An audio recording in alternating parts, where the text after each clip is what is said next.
Pradžioje sako, tu išprotėjai, po to sako, tau pasisekė, kad pradėjai dirbti savo, statyti verslą, nes yra vienas sunkiausių dalykų. Ir dėl to daugelis pasiduoda, dėl to daugelis nepasiekia rezultato. Kodėl? Dėl to, kad pradžioje darai daug darbo, už kurį tau niekas nemoka, bet vėliau tau moka už daug darbo, kurio tu nedarai.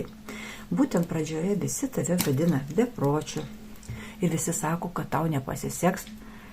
Vėliau visi sako, vau, kaip tau pasisekė, koks tu esi arba kokia tu esi laiminga. Būtent dėl to, kad pradžioje mes turime būti labai emociškai stiprus. Kai tu pradedi siekti kažko, ko daugelis žmonių nepasiekia, kas daugelis žmonių atrodo nenormalu, arba kitaip, tu turėsi apsišarvuoti didžiulę kantrybę, atkaklumo ir atsparumo.